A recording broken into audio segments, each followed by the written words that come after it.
Hello नमस्कार, welcome back to my channel. मी writes anything. आणि आता मल्हार झोपलाय मधल्या रूममध्ये. तो झोपला की मला झोपता नाही येत. मला राहिलेली कामं करावं लागतील. आता कपडे धुणं मी करून घेतलं. आणि त्यात भेंड्या आहे. सकाळी मी टोमॅटोची चटणी केली ती मोठाले एवढाली होते 5-6 याची केली ती. तर मग पोरींच्या टिफिनला झाली नाही, एवढी एवढी उरली होती, मी खाल्ली.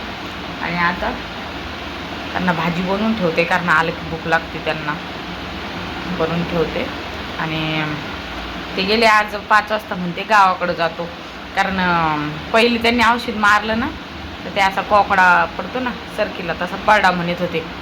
परत मारायचं आहे आता. आणि उद्या त्यांना याला बी जायचं आहे सावडाला, तर ते गावाकडं जाणार आहे. तर आज दिवसभर आपलं जे काय चालतं रुटीन ते दाखवून मी तुम्हाला. ब्लॉग कंटिन्यू करा. बघा, बसल्या बसल्या कट करून पण झालं. किराणा सामान आणलं ना, सध्या आता इथंच ठेवलं. तर जेव्हा हे भरण्या रिकामी होईल कंटेनर इकडे, त्यावेळेस जायला कुठं वेळ आहे. आणि मुलींना म्हटलं एवढं, त्यामुळे आम्ही आणून देतो. नेक्स्ट टाईम बघणार त्यांच्याकडेच देईन. इथूनच आणलं सध्या, इथल्या दुकानातून. मेन लागतं काय आपल्याला घरातलं सामान पूर्ण, मीठ मिरची, ते इथं भेटूनच जातं. म्हटलं जाऊ द्या, कशाला मोठ्या याच्यात गेलं नाही. तर पॅकेट मोठाले असतात डीमार्टमध्ये, आणि तेवढे यूजमध्ये पण येत नाही. 5-6 हजारात सामान होऊन जातं, तरी कामाची वस्तू येत नाही कधी कधी. म्हणजे माझा विचार तरी असा एखाद्या वेळेस. आणि परिवारमध्ये चांगले, मला परिवार म्हणलं आवडतो. छोटे छोटे 8 पावशेरपासून पॅकेट असते, आणि छोटे छोटे पण आणता येते. पुढच्या वेळेस परिवारमध्ये पाठवून त्यांना, जेणेकरून असं राजमा, ते डाळी वगैरे, चणे, ते मूग, थोडं थोडं सगळं आणता येईन. अर्धा किलो पावशेर असं. कारण कधी कधी मग पालेभाज्या, कधी कधी मोड आलेल्या भाज्या, असं घरात असलं तर मग ते पण कधी मधी करता येतं ना, है की नाही. मिरचीन ते भाजून घेतलं मस्त. त्याला एवढं कुठून टाकते. लसूण मी भेंडीला टाकत नाही, कारण लसणाने भेंडी चिकट होती. बऱ्याच जणांना वाटतं की भेंडी ही चिकटच राहते, पण भेंडी चिकट आहे ना लसणामुळेच होती ताईंनं जास्त करून. आणि शेंगदाणे ओबडधोबडच कुठून टाकले, नाही बघा, चिंच टाकली. तुम्ही टाकून बघा, भेंडीमध्ये खूप छान लागते. कोणी टोमॅटो पण टाकतं, पण टोमॅटोने मला अशी थोडी वेगळीच वाटते ती.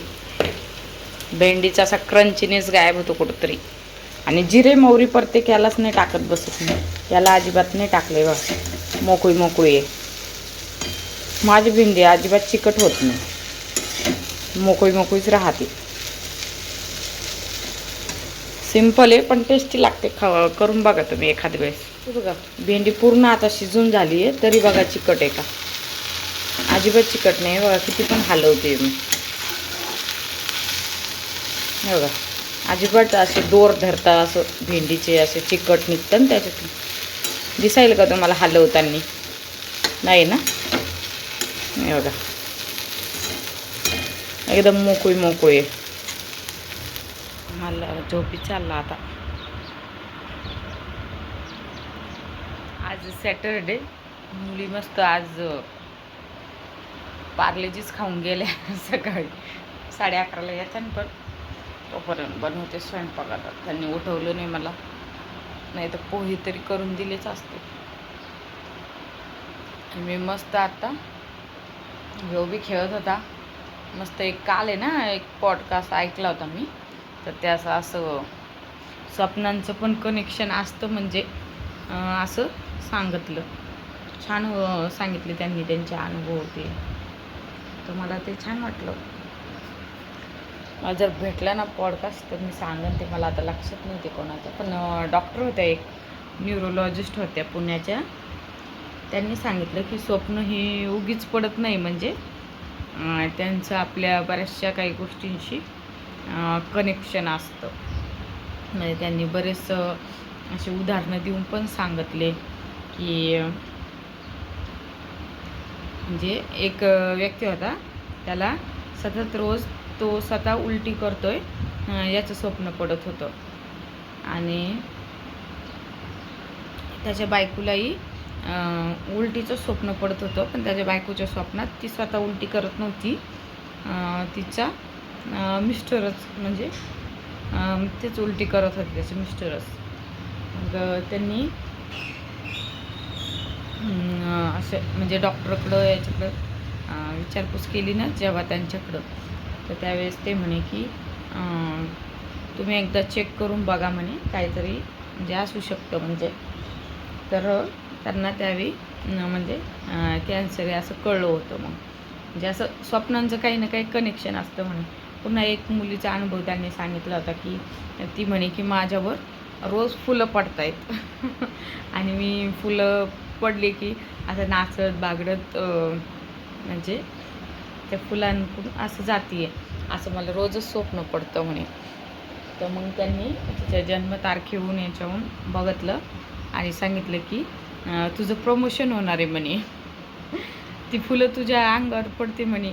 म्हणजे ती मुलगी घाबरली, फुलं पडते तर काही चुकीची दुर्घटना वगैरे तर काही होणार नाही आहे ना असं, किंवा मी म्हणणार तर नाही ना असं तिने विचारलं. तिने नाही म्हणे, फुलं पडते त्यावेळेस तू स्वप्नात रडत असती का म्हणजे आनंदी असती म्हणे. मी खूप आनंदी असते म्हणे, बागडत असते म्हणे. त्यांनी सांगितलं की तुझं प्रमोशन होणार आहे म्हणे. तर तिचं खरं 3-4 दिवसानंतर प्रमोशन झालं. असे बरेचसे त्यांनी उदाहरणं सांगितले, तर त्याचं कनेक्शन असतं. तर आज मी विष्णू सहस्त्रनाम म्हणून ते जप आहे तो ऐकत बसली होती. त्यांनी सांगितलं की कोणतीही निगेटिव्ह एनर्जी जर तुमच्या घरात येणार असली तर त्यांनी येत नाही म्हणून. त्या आज मी पूर्ण ऐकलं ते 35 मिनटाचं की 40 मिनटाचं असं काहीतरी होतं ते. पहिले मी हे लावत होते आपलं स्वामी समर्थाचं नसतं का ते वालं. आता आज हे ऐकलं मी, छान वाटलं. संध्याकाळी तर आपलं असते संध्याकाळचे श्लोक ते लावून देत असते, मस्त वाटलं ते ऐकलं तर. चला आता काम राहिलेले, आता ते गेलेले सावडाला, कालच गेलेले 5 वाजता. आज औषध पण मारतो म्हणे, औषध वगैरे घेऊन गेले. आता काय म्हणते काय करते येते ते दुपारून. तर त्यांना बरंच वेळ होईल 3-4, तर त्यांचं जेवणाचं नाहीच. आता सकाळी स्वयंपाक आमचाच करणं आहे.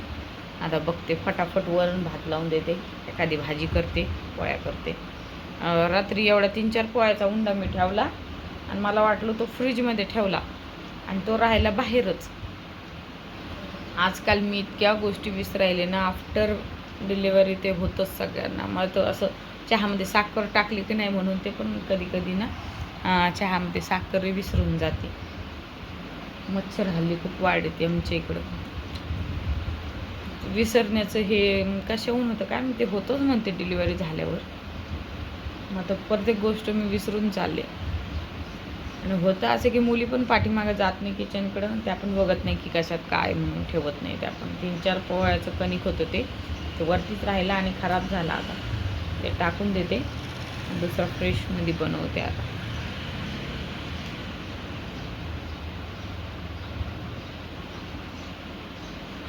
चला,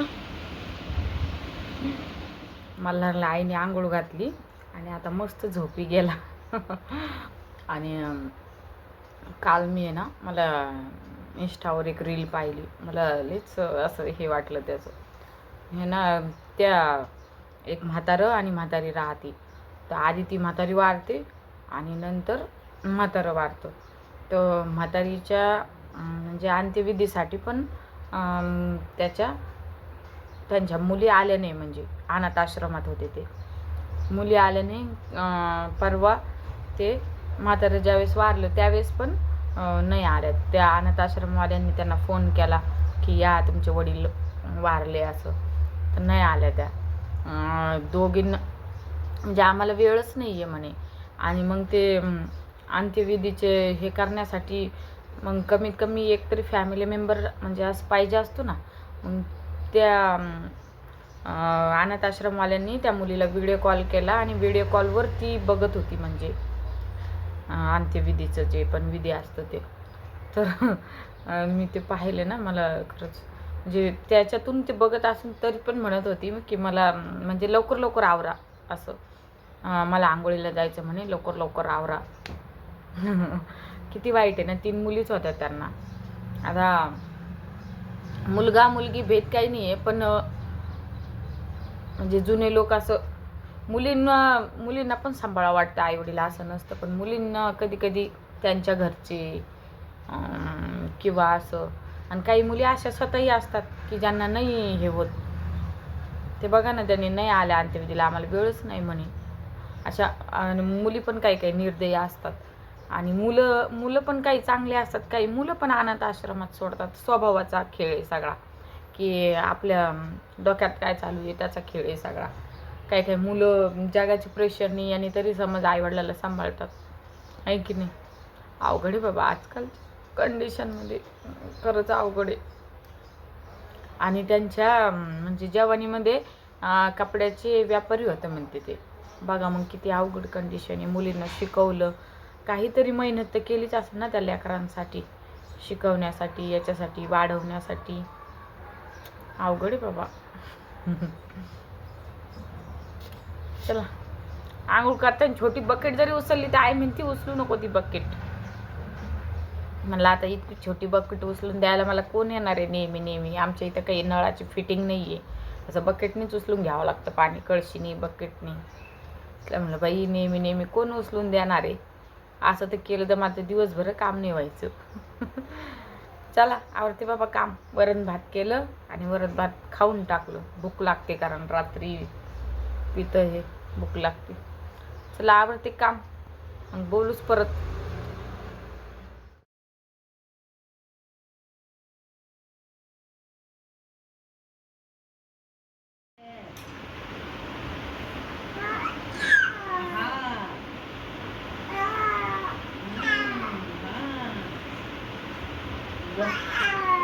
अरे बाप रे, पप्पा सांगा म्हणतं.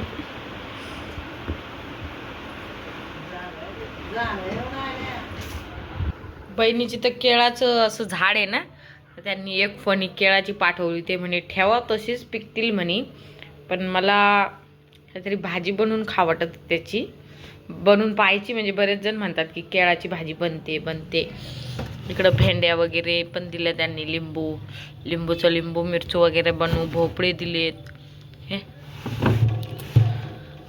आणि आमच्या आई आलत्या ना, तर त्यांनी मिळून केळं आणले होते प्रत्येक. केळं पिकलेत आता, ते केळं पडले ह्या चाळणीत तसेच. आणि 2 केळं आहे ना वर काढले. म्हटलं याचे चिप्स बनवून बघूया बनते की नाही काय माहिती. बघते बनवून जमते का. मग गेली आमची ए बाशे चिप्स तळले मी याचे. आणि इथं चहा बनवते. ताईंनो, कशाची भाजी ही गेस करा. कच्च्या केळाची भाजी. आता मी बहिणीला पण फोटो टाकणार आहे याचा. तिने केळं पाठवलं ना तिला. आलू चटणी सारखी दिसायली ना.